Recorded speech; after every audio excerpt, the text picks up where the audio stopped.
जय श्री कृष्णा, राधे राधे।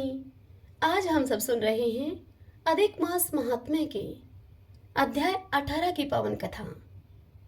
सर्वप्रथम भगवान का ध्यान करते हुए सभी बोलिए ओम नमो भगवते वासुदेवाय नमो नमः। ओम श्री कृष्णाय नमो नमः। पिछले अध्याय की कथा में हमने सुना था कि वह सुदेव ब्राह्मण अपने मृत पुत्र को गोदी में लेकर विलाप करता हुआ कहता है कि हे पुत्र, तुम मेरे मन को आनंद देने वाले अपनी मनोहर वाणी कहो। मैं तुम्हारे बिना नहीं जीऊंगा, न ही मैं घर को जाऊंगा। अब मैं जीऊंगा नहीं। अब मेरा जीने का क्या प्रयोजन है। इस प्रकार विलाप करते करते एकाएक वह भगवान के नामों का उच्चारण करने लगा। कल के दिन हमने इतनी कथा सुनी थी, अब आज उससे आगे की कथा सुन रहे हैं। इस प्रकार से उस ब्राह्मण सुदेव के विलाप को सुनकर दशों दिशाओं में गरजता हुआ अकाल मेघ आया। उस मेघ से पर्वतों को कंपायमान करता हुआ, तीक्ष्ण स्पर्श करता हुआ बड़े वेग से अब वायु चलने लगी और अत्यंत जोर से वहां बिजली चमकने लगी और मेघ के शब्द से चारों दिशाएं पूरित हो गई। इस प्रकार से वहां 1 मास तक ऐसा जल बरसा कि सारी पृथ्वी जल से भर गई। परंतु पुत्र शोक की अग्नि से तपे हुए उस सुदेव ब्राह्मण को कुछ भी मालूम नहीं हुआ। नहीं तो उसने उस 1 मास तक जल पिया और न ही कोई भोजन ही किया। पुत्र पुत्र इस प्रकार पुकारते हुए ही उसको सारा मास व्यतीत हो गया। वह मास श्री कृष्ण भगवान का प्रिय पुरुषोत्तम मास था। सो अनजाने में ही उस ब्राह्मण से पुरुषोत्तम मास की अब सेवा हो गई, जिससे कि अत्यंत प्रसन्न होकर भगवान श्री कृष्ण वहां प्रकट हो गए। जब वहां भगवान प्रकट हुए तो मेघ भी बरसना बंद हो गया। फिर उस सुदेव ब्राह्मण ने श्री कृष्ण भगवान को देखकर शीघ्र ही अपने पुत्र को पृथ्वी पर रखकर स्त्री के सहित श्री कृष्ण भगवान को दंडवत नमस्कार किया और फिर दोनों हाथ जोड़कर भगवान श्री कृष्ण के आगे बैठ गया। अनजाने में ही पुरुषोत्तम मास के सेवन से प्रसन्न होकर भगवान अमृतवाणी से उसे बोले कि हे सुदेव, तुम धन्य हो और अत्यंत भाग्यवान हो तुम। जो कुछ होने वाला है उसे अब सुनो तुम। मैं कहता हूं कि हे ब्राह्मण, तेरे इस पुत्र की 12,000 वर्ष की आयु होगी और हे द्विजोतम, यह पुत्र तुझे सुख देने वाला होगा, इसमें कोई संदेह नहीं है। मैंने प्रसन्न होकर तुझको यह पुत्र दे दिया। श्री नारायण भगवान नारद जी से पुरुषोत्तम मास के महात्म्य की कथा को सुनाते हुए आगे कहते हैं, हे नारद, भगवान के इतना कहने पर उस सुदेव ब्राह्मण का पुत्र जीवित होकर बैठ गया। ब्राह्मण और उसकी स्त्री दोनों ही पुत्र को देखकर महा आनंदित हुए और देवता भी पुष्पों की वर्षा करने लगे। शुकदेव जी ने अर्थात वृक्ष पर बैठे हुए तोते ने उन दोनों माता पिता तथा श्री हरि को नमस्कार किया और गरुड़ भी पुत्र के सहित ब्राह्मण को देखकर अत्यंत ही प्रसन्न हुए। तब ब्राह्मण आश्चर्ययुक्त होकर श्री हरि को नमस्कार करके दोनों हाथ जोड़कर गदगद वाणी से संशय काटने वाले आनंद के सहित भगवान से पूछने लगा कि हे भगवान, मेरे 4,000 वर्ष तक निरंतर महाकठिन तप करने पर भी आपने जो कठोर वचन मुझसे कहे थे, मुझसे आपने कहा था कि तेरे 7 जन्मों में भी पुत्र का सुख नहीं है। उस वाक्य के उल्लंघन का हेतु और मरे हुए पुत्र को जीवित करने का क्या कारण है। हरि ओम तत्सत। श्रीमन्नारायणे नारायणे हरि हरि भजमन नारायणे नारायणे हरि हरि। ओम नमो भगवते वासुदेवाय नमो नमः। आइए भगतजनों, अब हम पुरुषोत्तम क्षेत्र के महात्म्य की कथा का श्रवण करते हैं। सभी बोलिए पुरुषोत्तम भगवान की जय। सभी मुनियों ने महर्षि जैमिनी जी से पूछा कि हे महर्षि, इंद्रदुमन ने भगवान लक्ष्मीपति के जन्म स्नान का उत्सव किस विधि से किया? इसके अतिरिक्त भगवान के अन्य सब उत्सवों का भी आप विधि पूर्वक हमसे वर्णन कीजिए। मुनियों की इस बात को सुनकर जैमिनी जी उनसे बोले कि हे मुनिवरों, इस समय मैं ज्येष्ठ स्नान का वर्णन करता हूं तुमसे। ज्येष्ठ शुक्ला दशमी को व्रत संकल्प करके मौन रहें। प्रातःकाल उठकर मार्कंडे यावट नामक तीर्थ को जाएं और आचमन करके दोनों हाथ जोड़कर मार्कंडेश्वर को प्रणाम करके भगवान भैरव से भी आज्ञा लें। फिर तीर्थ में प्रवेश करके वरुण देवता संबंधी 5 वैदिक मंत्रों से 3 आवर्ती करके अघम हर्षण सूक्त से तथा निम्नांकित मंत्र से स्नान करें। संसार सागरे मग्नम पापग्रस्त मचेतनम त्राहि माम भगनेत्रघन त्रिपुरारे नमोस्तुते। अर्थात भगनेत्र विनाशक भगवान त्रिपुरारी, आपको नमस्कार है। मैं पापग्रस्त मूढ़ मानव संसार सागर में डूबा हुआ हूँ, आप मेरी रक्षा कीजिए। इस प्रकार स्नान करके बाहर निकलें और भगवान शंकर का ध्यान करके उनका दर्शन करके मनोभाव से भगवान नारायण के समीप जाएं। मार्कंडेश्वर से दक्षिण दिशा में जो विष्णु स्वरूप उत्तम वट वृक्ष स्थित है, वह दर्शन मात्र से पाप राशि का नाश करने वाला है। उसका दर्शन करके उसमें भगवान पुरुषोत्तम की भावना करते हुए दूर से ही प्रणाम करें। फिर निम्नांकित मंत्र का उच्चारण करते हुए उसकी परिक्रमा करें। अमर सत्वम सदा कल्प विष्णुरायतनम महत नैग्रोध हर्मि पापम विष्णु रूप नमोस्तुते। नमो अस्तो व्यक्त रूपाय महाप्रलय स्थायिने एकाश्रयाय जगताम कल्प वृक्षाय ते नमः। अर्थात हे कल्पवट, आप सदा के लिए अमर हैं, भगवान विष्णु के महान निवास स्थान हैं। हे विष्णु रूप, हे वट, मेरे पाप को आप हर लीजिए, आपको नमस्कार है। आप अव्यक्त स्वरूप महाप्रलय काल में भी स्थिर रहने वाले जगत के एकमात्र आश्रय तथा कल्प वृक्ष हैं, आपको नमस्कार है।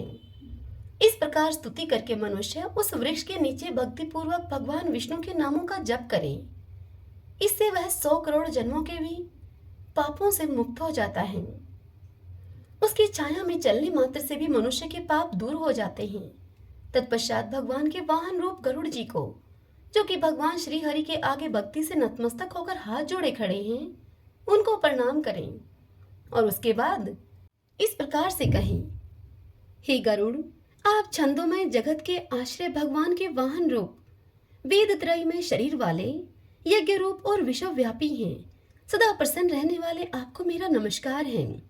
इस प्रकार गरुड़ की स्तुति करके भगवान के मंदिर में प्रवेश करें और उनके 3 बार परिक्रमा करके मंत्राज अनुष्टुप से या फिर पुरुष सूक्त से अथवा 12 अक्षर ओम नमो भगवते वासुदेवाय मंत्र से, जिसमें जिसकी रुचि हो, उस मंत्र से पूजन करें। पंचोपचार की विधि से परमेश्वर जगन्नाथ जी की पूजा करें। पूजा के बाद हाथ जोड़कर इस प्रकार से स्तुति करें, कहें कि हे देव देव जगन्नाथ, आप संसार समुद्र से तारने वाले हैं, भक्तों पर अनुग्रह करने वाले हैं जगदीश्वर, आपके चरणों में मैं प्रणाम करता हूँ। आप सदा मेरी रक्षा करें। हे श्री कृष्ण, आपकी जय हो। हे जगन्नाथ, आपकी जय हो। आप सभी के पापों का नाश करने वाले हैं। आपके युगल चरणारविंद विश्व के लिए वंदनीय हैं। आपको नमस्कार है। कोटि कोटि ब्रह्मांडों के हे ईश्वर, आपकी जय हो। वेद आपके निश्वास वायु हैं। समस्त जगत के आधारभूत हे परमात्मन, आपको नमस्कार है। हे प्रभु, आप शरण में आए हुए ब्रह्मा, इंद्र तथा रुद्र आदि देवताओं और प्रनत जनों की पीड़ा को दूर करने वाले हैं। आपको नमस्कार है। समस्त संसार के निवास स्थान आपकी जय हो। हे अंतर्यामिन, आपको नमस्कार है। हे अकारण करुणा सागर, हे दीन दयालु, आपकी जय हो। दीनों और अनाथों को एकमात्र शरण देने वाले विश्व साक्षी हे परमेश्वर, आपको नमस्कार है। हे देवेश्वर, जिसमें मोह रूपी भंवर उठते हैं, जो अत्यंत दुस्तर हैं, क्षुधा पिपाशा आदि 6 उर्मियों के कारण जिसके दूसरे किनारों तक पहुंचना अत्यंत कठिन है, कुकर्म रूपी ग्रहों के कारण जो अत्यंत भयानक दिखाई देता है, जहाँ कोई आश्रय अथवा अवलंब नहीं दिखाई देता, जो सर्वथा निशार और दुख रूपी फेन से युक्त है, उस संसार समुद्र के जल में मैं आपकी माया के गुणों से आबद्ध होकर विवश अवस्था में पड़ा हूँ। आप अपनी कृपा कटाक्षपूर्ण दृष्टि से देखकर वहां से मेरा उद्धार कीजिए। हे सुरश्रेष्ठ, आप अपनी परम प्रसन्नता के प्रकाशक हैं। हे जगन्नाथ, संसार भय से डरने वाले जीवों के सहायक बंधु एकमात्र आप ही हैं। भूख और प्यास प्राण के, शोक और मोह मन के, तथा जरा और मृत्यु शरीर के कष्ट हैं। ये ही संसार सागर की 6 उर्मियां हैं। इनसे मेरी रक्षा कीजिए। हे भगवान, आपकी सृष्टि में आपके समान दीनों का पालन करने वाला दूसरा कोई नहीं है। अतः सब लोगों पर कृपा करने के लिए आप स्वयं अवतीर्ण हुए हैं। अन्यथा आप पूर्ण काम परमेश्वर के इस पृथ्वी पर आने का और क्या कारण हो सकता है। हे जगतपते, आपके चरण कमलों की शरण में आ जाने से कोई चिंता नहीं रह जाती, क्योंकि आपके चरणारविंद चारों पुरुषार्थों के एकमात्र साधक हैं।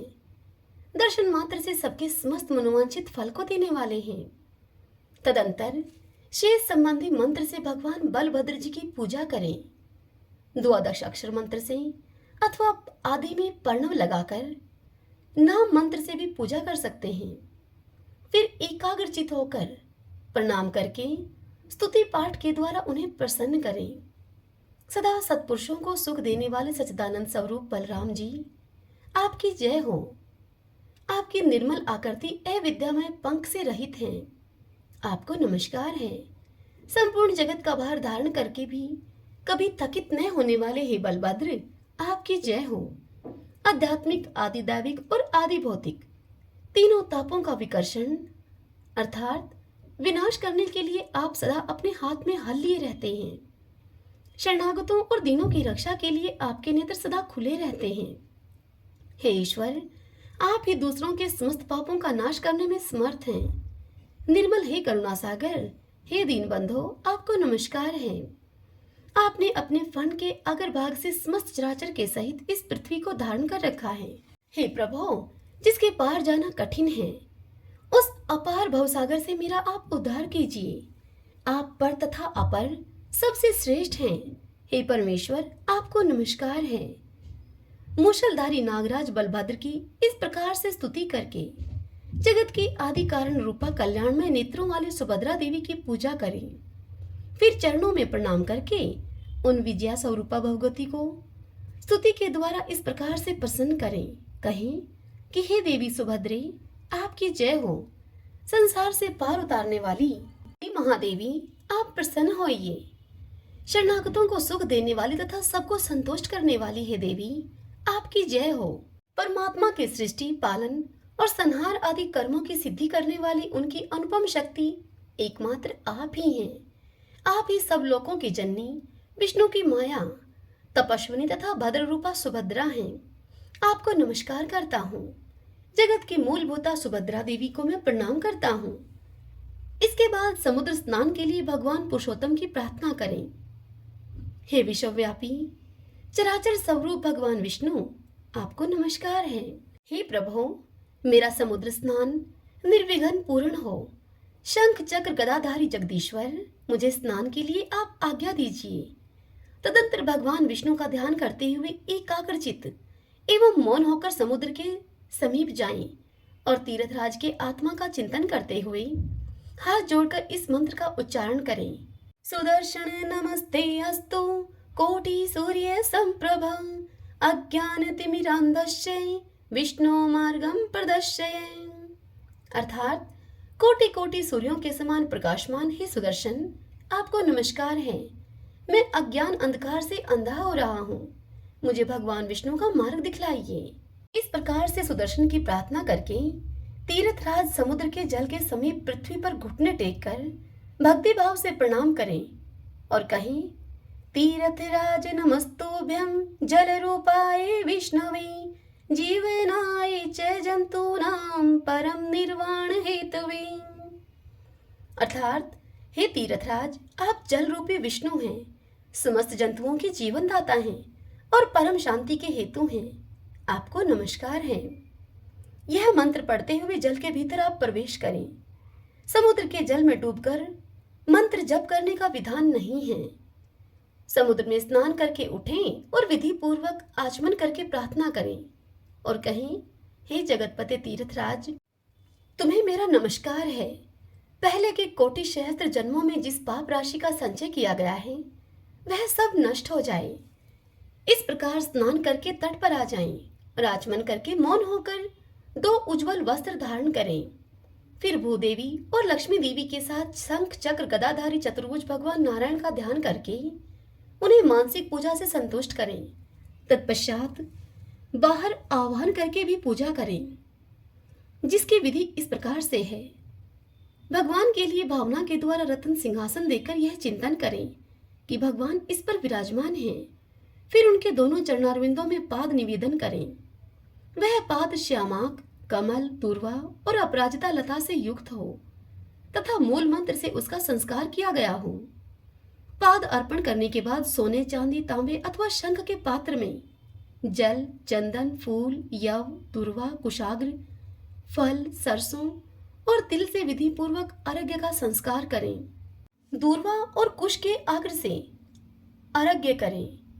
जल लेकर भगवान के मस्तक पर सींचें, फिर बचे हुए जल को उन्हीं के आगे पृथ्वी पर गिरा दें। यह अर्घ्य की विधि बताई गई है। उसके बाद जायफल, कंकोल और लौंग से संस्कार किए हुए जल को भगवान के आचमन के लिए दें। पुनः अपनी शक्ति के अनुसार पाट, रेशम अथवा कपास के बने हुए 2 वस्त्र अर्पण करने चाहिए। फिर यथाशक्ति हार, केयूर, मुकुट और कंठा आदि आभूषण भगवान के अंगों में पहनाएं।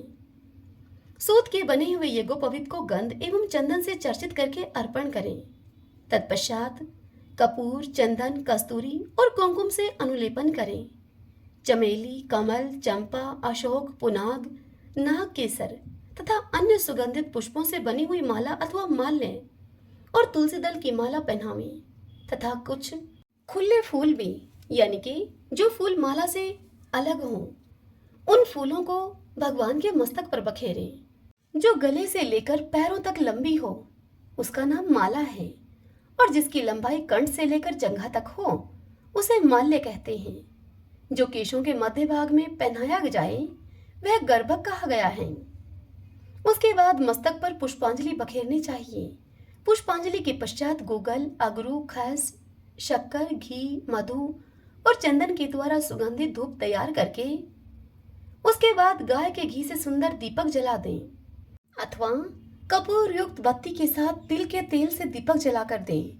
तदंतर घी में तैयार किया हुआ सुगंधित अन्न, गाय का दही, गाय के दूध में पकाकर शक्कर मिलाया हुआ केला, नाना प्रकार के व्यंजनों से युक्त पुआ और भांति भांति के फल, इन सब के सहित मनोरम सुगंधि युक्त सरस एवं नूतन नैवेद्य तैयार करके भगवान को समर्पित करें।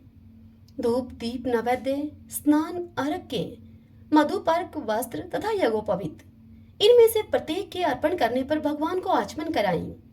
अन्य कर्मों में आचमन के लिए केवल जल देना चाहिए, परंतु नैवेद्य के अंत में संस्कार किया हुआ उपचार युक्त आचमन देना चाहिए। साथ ही करोद वर्तन के लिए सुगंधित चंदन भी देना चाहिए। उसके बाद कपूर, लौंग, इलायची, जायफल और सुपारी के साथ तांबूल अर्पण करें। तत्पश्चात 108 बार मूल मंत्र से जप करके अनन्य भाव से स्तुति का पाठ करें। फिर प्रदक्षिणा करके भगवान पुरुषोत्तम की प्रार्थना करें।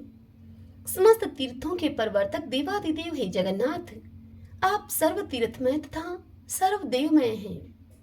पाप की राशि में डूबे हुए मुझ सेवक की रक्षा कीजिए, आपको नमस्कार है। इस प्रकार देवेश्वर भगवान नारायण की पूजा करके तीर्थराज समुद्र में स्नान करने वाला मनुष्य सब तीर्थों का फल पाता है। कोटि गोदान से, कोटि यज्ञ से, कोटि ब्राह्मण भोजन से तथा कोटि महादानों से कर्म करने वाले के लिए जो पुण्य बताया गया है वह इस समुद्र स्नान पूर्वक भगवत पूजन से प्राप्त हो जाता है। अन्य तीर्थों में किया हुआ पाप समुद्र के किनारे नष्ट होता है और समुद्र के किनारे किया हुआ पाप समुद्र में स्नान करने से नष्ट होता है।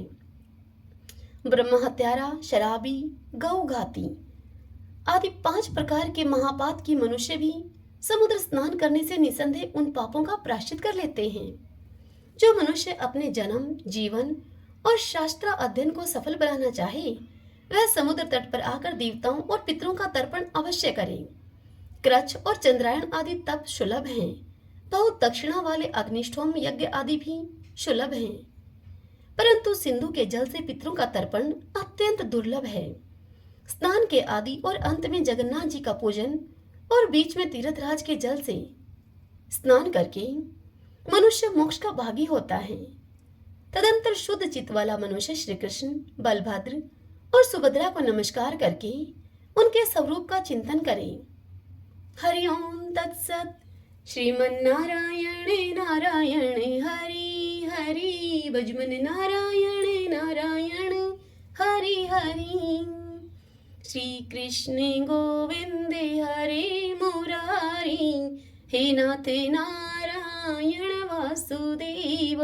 श्री कृष्ण गोविंद हरे मुरारी, हे नाथ नारायण वासुदेव। श्री कृष्ण गोविंद हरे मुरारी, हे नाथ नारायण वासुदेवा। सभी बोलिए विष्णु भगवान की जय। ओम नमो भगवते वासुदेवाय नमो नमः। ओम श्री कृष्णाय नमो नमः। आशा करती हूँ कि आपको यह कथा पसंद आई होगी।